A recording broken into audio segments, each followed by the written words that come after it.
thank you very much for the introduction, and also thank you very much for giving us the opportunity to speak about what we're doing and what we're planning to do in Bathurst, in this fantastic region, which has so much potential from a perspective of producing energy.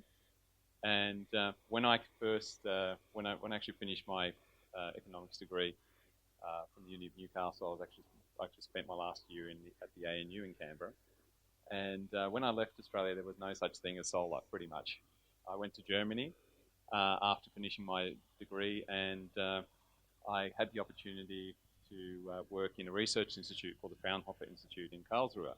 And the reason I went there was because I wanted to work on climate change and work out what are the costs of climate change to all of us, based on different scenarios and different extremes of temperature increases and how that impacted everything from the environment, sea level, diseases, and our economic growth and opportunities for society as a whole. And I learned a lot while doing that in Germany. I was very fortunate to work with a professor who continues to work in the area today. I don't know if he's so well known in Australia, but it's Dr. Olaf Hohlmeier, and he continues to do a lot of work and promotion and research on this, particularly in Germany, but also in the US. So while I was in Europe, we ended up with forward-thinking governments who saw the need to actually do something about climate change. And they began to support renewable energy, in particular wind and solar, by providing feed-in tariffs for those energy sources that enabled investors to invest money with a fair rate of return, and therefore encouraged investment into renewable energy. And that was great forward thinking. The first country to do that in Europe was Germany. I happened to be in Germany at this time. So I watched this and I thought, well, this is fantastic. In our view, researching climate change, we thought the cost of actually doing those feed-in tariffs was actually very low compared to the potential costs of what climate change could mean. And so it made sense to me. And I thought, this is good policy. As that happened, more and more countries joined suit. So we ended up with Spain joining, the country which I came from originally, which was, I came from Czechoslovakia with my parents back in 1968, but the Czech Republic decided to have a feed-in tariff mechanism as well. And this kind of triggered me, and I said, I've got to do something now. I just can't wait anymore. So we set up a company which is today called Photon Energy, and we built one of the first solar power plants in the Czech Republic. It was a 758 kilowatt project, which at that time was absolutely enormous. And it was a crazy undertaking to be building such a big solar plant. We went on to build solar plants of about 1 megawatt, looking at different locations around the Czech Republic, and we ended up building about 50 solar power plants of about that size. Today, the situation has dramatically changed, and we no longer need a feed-in tariff to support solar energy. Solar energy has come of age. And with the next slides, maybe I'll just give you a bit of a roadmap of what I'm going to present tonight. So the first thing is I want to talk about the solar age, where we've come to now, and then I'm going to speak about the generation transformation that is actually occurring, and huge political debates going on about where we should be heading and so on and so forth. And I'll finally just finish up by showing you what contribution we are making to that energy transformation. So one of the things which has been amazing about solar, but it applies to just about every product you can imagine, whether it's a mobile phone, personal computing, all sorts of things. There's always some sort of a cycle, and as it becomes more and more prevalent, as the economies of scale in the manufacturing increase and the experience curve increases, we end up with lower prices, more of it, and it's just a self-fulfilling prophecy. One thing that we got really wrong was how quickly solar would actually become a mainstream technology that is affordable and accessible. And actually back in about 2006, 2007, people were still very pessimistic about where solar would be. I mean, these lines all represent the amount of capacity that would be installed in a given year based on, and this is the International Energy Agency, and every year they publish these predictions. Now, the funny thing is that they got it so wrong all the time. It kept growing, I mean, initially at a relatively slow rate, but as the feed-in tariffs kicked in, so we're talking about the pre-2010 period, and moving into about the 2010-2011, we saw an incredible acceleration of the amount of new solar that was being installed especially in Europe, and the USA started to pick up as well at that time. And the amount of capacity that was installed in 1 year in 2010 was about 30 gigawatts. So the IEA prediction at that time was saying, oh, we might get to 1 gigawatt. So they were about 30 times wrong. Now, as that happened, sure, they said, well, it's picking up, so we'll flatline that. We might even say that, okay, there's a big peak now, it's going to drop off in the future because it's not economic. So hence those lines were sort of predicting lower in the future. The reality is that in 2016, the world installed 76 gigawatts of new solar energy in just 1 year. And so the top of the arrow is actually the 2016. Since then, I haven't seen the latest predictions, but I think they've gone back to the drawing board quite significantly. So basically, we were wrong. And actually, I never thought it would grow this fast either. So it's quite it's fantastic that it's actually happening. I can go on to the next slide. And this is just another way of putting it. So it shows you how much capacity in 2016 we had in the world. It was 303 gigawatts of solar capacity. Now that's much more than would be needed to power the whole Australian economy. So it's significantly more capacity. It's about a factor of 2. If we had that, the whole Australian economy is actually powered by solar in it from a global perspective. So it's fantastic. And one of the interesting things is, though, Australia is not so bad and not so behind in implementing solar as a power source. We actually last year were the number 8 market in the world, and that's okay. One of the great things about Australia is that so many people, ordinary people, have put solar on their roofs. So we are a really heavy residential roof market. People have embraced solar in Australia. They want solar. They want it on their roofs. They're willing to go to the lengths needed to have those systems installed and actually take care of them, make sure they're working. So this is a fantastic thing, and we're great. We're still, compared to China, China is the world's biggest solar market. They installed 34.5 gigawatts of solar in China in 2016.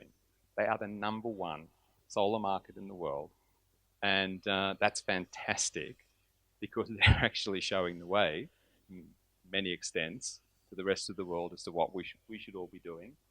And the US is absolutely huge in solar, and the reasoning behind that is what we're going to see in the next slide. So why is that happening? There's a very good reason for that. The cost of solar electricity. I mean, back in 1980, the cost of 1 kilowatt hour of solar was about $10 a kilowatt hour. It's crazy. Who would think of paying $10 a kilowatt hour for energy? I mean, we're paying 30 cents, and we're jumping up and down. Why are we paying so much? But that's what solar cost back in 1980. And I think a lot of people are still in that mindset that solar's expensive. Well, again, we're completely wrong in that respect, because in about 2011, 2012, the cost of solar energy actually went below the cost of coal energy. So since 2011, building a solar power plant produces cheaper energy than a coal power plant. And that continues, and we're actually compared to building a new coal power plant today, we're about half the cost per kilowatt hour. So we have to use solar energy as much as we can. It can't necessarily power 100% of our economy because you need storage and so on and so forth, but it can power a lot of our economy before we actually need energy storage. And I'll tell you what that number is right at the end of the presentation. So where does Australia sit relative to the other markets? We mentioned that China is a huge solar PV market, as is the USA. It doesn't have the solar irradiation that we have in Australia, and it also has cheaper energy than we do. The same goes for the USA. Australia actually sits from a perspective of how much sun, so the average daily solar irradiation, right out there. It's one of the best countries in the world for solar. And it also has higher than average electricity prices. So to me, this should be a no-brainer. We should all have solar, as much of it as we possibly can, in order to take advantage of that advantage that we have as a country. Move on to the next one. Oops. Oh, doesn't matter. So now we're just going to get on to the generation transformation. All these pictures are from our solar plants, by the way, as well. That's just the installation we did in Sydney. Okay, so let's get back to the Australian situation. Now, there's an urgent need to have more energy production in Australia. We have aging coal power plants which are no longer reliable and no longer able to produce energy efficiently and as cheaply as we would like them to, and of course have huge CO2 emissions. So gradually, these generators are actually really being turned off, and they're being turned off because the energy companies like AGL and Origin and so on, they don't want to run these expensive old rattlers. So they want to turn them off. And so it's basically going to happen. And we're going to lose, by 2030, we're going to lose about 10.7 gigawatts of energy production. Now, if we don't replace that, we're essentially going to have to turn a lot of things off in Australia. That would have a huge impact on our economy, and I don't think anyone really wants to go there. So how approximately can that be replaced? Now, I've just used this graph because I took it from Bloomberg New Energy Finance, which is one of the actually research houses, a big one. Everyone's heard of Bloomberg before for sure. And they actually run and model energy prices through their New Energy Finance division. And their latest expectations are that solar is going to take up a big chunk of our energy supply. And it's about 50% of the energy. So, and that's based on market cost. That's based on what is the cheapest way of delivering energy to an economy, and their prediction is about 50%. So that's interesting, because that means that for us, that's a viable business model. If we're going to be rolling out solar power plants, we should be rolling out quite a few of them, hopefully. Now, flexible capacity means, for example, battery storage.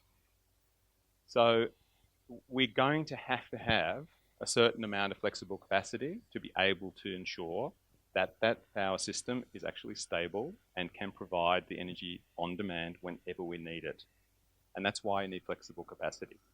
But they refrain, Bloomberg New Energy Finance refrain to say what that's actually going to be. It could be hydro, more hydro. It could also be battery storage. It could be other forms of storage of energy, kinetic energy, and so on and so forth. So these are things where, but we will need that. We are going to have to do that if we really want to have a stable system, and if we want to replicate something which the government's currently calling a base load or something like that. Even though I don't agree with the term base load, I think it's a very old term. We shouldn't use that anymore. It should be really called flexible capacity. That's what we should call it. Okay, so we can move to the next slide.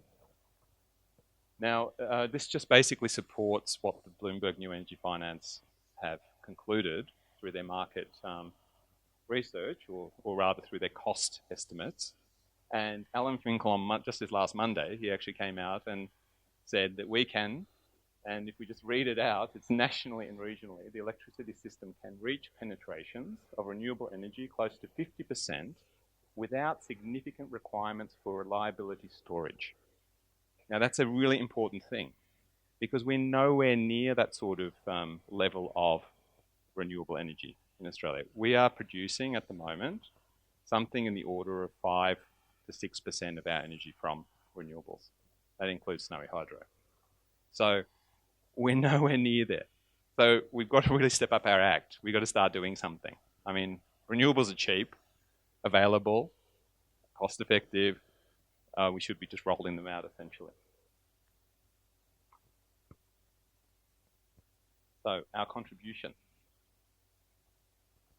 At present, we're developing a pipeline of solar projects which meet those energy requirements, or don't actually meet those energy requirements, but actually can provide at least a small proportion of that.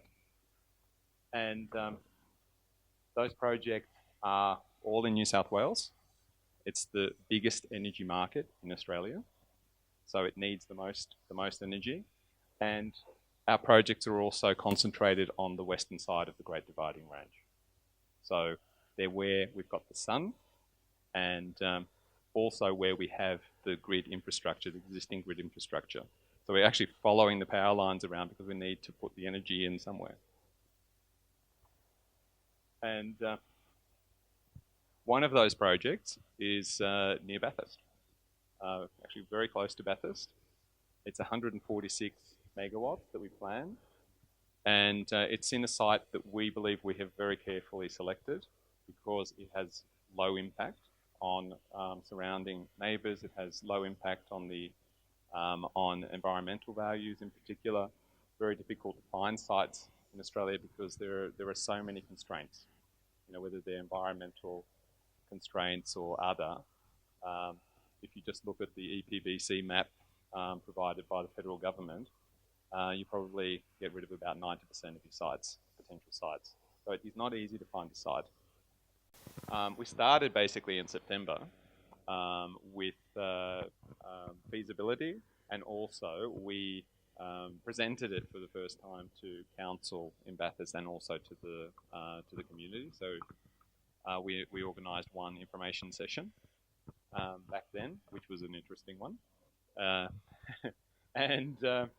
and we actually ended up on the basis of that submitting our preliminary environmental assessment, and we received SEERs from the Department of State Development. And those SEERs basically are scoping out what we need to do in order to meet all of the requirements of different agencies. And that process is going to take about until March next year before we're ready to submit that. And during that process, there will be different consultants addressing different issues, and we will also be communicating with neighbours and the community to work out how to implement the solar plant and mitigate any of the negative impacts that people may have or perceive. So that's important.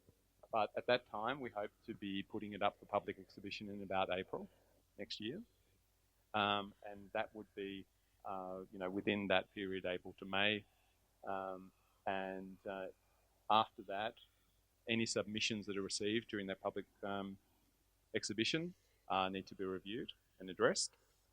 So that happens between May and June, and once we've done that, it goes for assessment, and in about September, we expect there to be a determination. So it's about a 12-month process from start to finish, and that's the process we need to go through in order to build a solar power plant. And I think it's one of the reasons also why it's not going to be very quick, despite the fact that it might be cheap. It's not going to be very fast for us to really meet those targets of providing the energy that we're going to need to provide quite fast in order to stabilise the Australian energy system.